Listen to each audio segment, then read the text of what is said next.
MSNBC's coverage of this election night continues now with this special edition of the Rachel Maddow Show. If you look at your clock, you will notice it is 11 o'clock in the east, 8 o'clock in the west, where the polls have just closed in California. Some important races in Washington state as well today, also on the west coast, obviously. But since Washington votes almost entirely by mail, poll closing time there just doesn't afford the same edge-of-your-seat excitement. We begin this hour with some significant news to report in the state of New Jersey, where incumbent Democratic Governor Jon Corzine has been unseated by Republican challenger Chris Christie. Mr. Christie is a former U.S. attorney from the state of New Jersey. This is a race that was very closely watched at the national level. President Obama made several trips to New Jersey to campaign for Governor Corzine, who again has been defeated tonight. Governor Corzine just spoke. We're now awaiting the speech from tonight's victor, Chris Christie. We will make sure we bring that to you when it happens. The Republican Party scored another big victory tonight in the governor's race in the Commonwealth of Virginia, where Republican Bob McDonnell has defeated his Democratic opponent there, State Senator Creigh Deeds. In addition to winning the governor's seat there, Republican candidates also won the races in Virginia for Lieutenant Governor and Attorney General.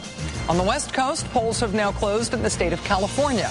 The election to watch there tonight is a special election to fill the seat of Democratic Congresswoman Ellen Tauscher in California's 10th congressional district. She's leaving to join the State Department. Vying for her seat are Democrat John Garamendi, the Lieutenant Governor of California, and Republican David Harmer. NBC News is not ready to call that race yet.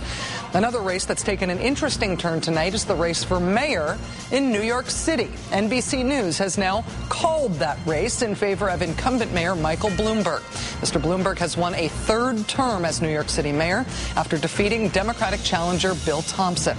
A little farther north is the very closely watched congressional race in New York's 23rd district. This is a race that's received a lot of national attention after the locally chosen Republican candidate withdrew under pressure from a bevy of far-flung national conservative activists who backed her challenger, Conservative Party candidate Doug Hoffman. This race is expected to go down to the wire tonight. As you can see here, we are looking at 69% of precincts reporting the Democrat in the race, Bill Owens, showing 49% of the vote. The Conservative Party candidate, Doug Hoffman, coming in at 45% of the vote. And Didi Scozafava, the former Republican Party candidate in this race, who has withdrawn from the race but whose name is still on the ballot, coming in right now with 5% of the vote. In addition to the seats up for grabs tonight, there are also a number of ballot initiatives being taken up across the country. Interestingly, the ski town of Breckenridge, Colorado, has voted tonight to decriminalize the possession of marijuana. According to the AP, early returns in Breckenridge showing an overwhelming victory for that measure. 72% of voters voting to decriminalize possession of up to 1 ounce of marijuana for adults over the age of 21. In the state of Washington, residents there are considering several ballot initiatives and referendums. Among them is Referendum 71, which asks voters to approve or reject a bill passed earlier this year, which gives same-sex couples expanded legal protections under domestic partnership rights. The referendum is nicknamed Everything But Marriage. There was a similar initiative on the ballot in the state of Maine tonight. It's called Question 1. We'll be speaking with Maine's Governor, John Baldacci, about that a little later on in the hour when he joins us live. But the big news at this hour is the defeat of incumbent Democratic Governor Jon Corzine in the state of New Jersey. Governor Corzine conceded the race just a few moments ago. Thank you very much. You guys have been cheering me on and giving me courage and giving me strength throughout this campaign. And I love you, and I thank you all very much for being here every step of the way. A few minutes ago, I called Mr. Christie and congratulated him on becoming New Jersey's next governor.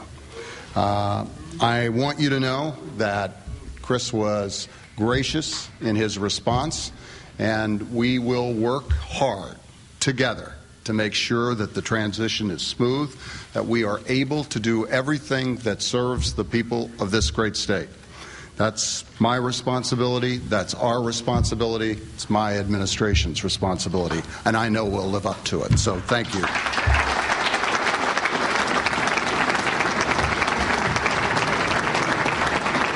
It's been a long, hard-fought campaign, and for everyone that put their heart and soul into it, and I know so many of you here tonight did, and I could not be more grateful for everything that you've done.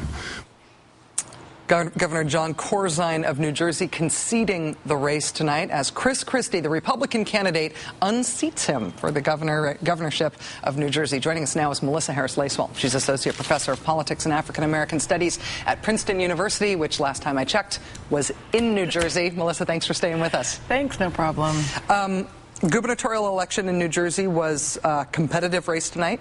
Governor Corzine's approval rating heading into it was 39%. Should this have been, I guess, a less unexpected result? Well, I mean, I took this one pretty personally. I stumped for Governor Corzine. I have a daughter who's in the public schools in New Jersey, and so I take very seriously what goes on in local politics there. I'm a property taxpayer, which is quite a burden. So I cared a great deal about this race.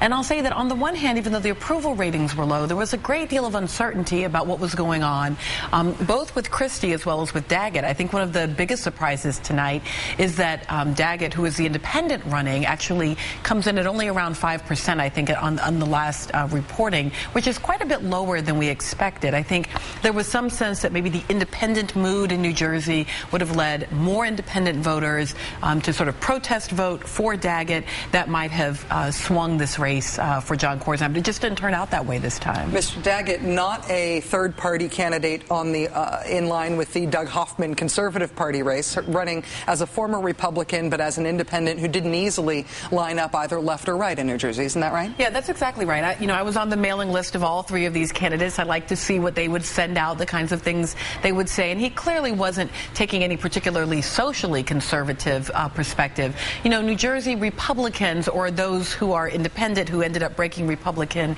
in this election, are really talking about fiscal issues rather than social issues. Right now we're looking at a scene from the spot from which Chris Christie is expected to be addressing his supporters. Chris Christie, again, the former U.S. Attorney for the state of New Jersey, who has unseated Democratic Governor Jon Corzine there.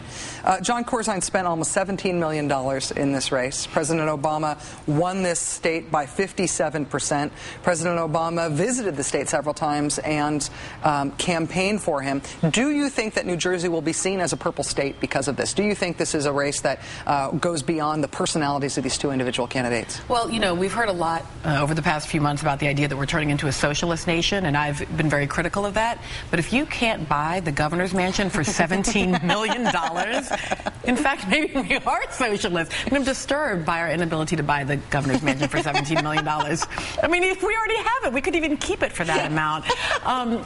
But so, I mean, there's, there's parts of me that like that the candidate who served in this kind of role of change wins. I mean, in other words, those are the things that make me say this is not necessarily a referendum on Barack Obama, that in fact it might be the exact same impulse that supported President Obama, this sense of we want change, we want something new, we don't like the kind of personal attacks, which as much as I supported Jon Corzine, I was very critical of his attacks on what looked like the personal characteristic of Mr. Christie's obesity. I mean, those were the sorts of things that I think people said, wait a minute, that's exactly the kind of politics that we've voted out. Now what I think Corzine failed to do was to really brand himself, and I think it's one of the failures that the Obama administration is currently also having problems with, to say, here are the things that I have done, here are the things that are my greatest accomplishments. Over and over again in New Jersey, I would run into voters who couldn't tell me what it was that Jon Corzine had done. And I think that kind of failure to brand is exactly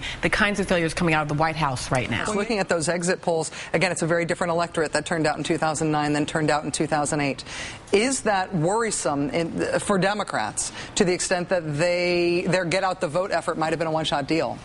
Well, I suspect it's not really a one-shot deal. I mean, off-year elections, midterm elections are always a smaller and more partisan electorate than in a general election for the president. I think the big concern is whether or not, not so much 2012, but 2010. Will the people who turn out in 2010 for the congressional races be the 2008 voters, or will they be the 2009 voters? You know, it's easy to say, well, all politics are local and this isn't really about, national issues. But the fact is, the next election is in fact these congressional races. Some statewide, races, obviously a third of the Senate is up, but it's not a national race that President Obama is facing next. It is exactly these kinds of local races.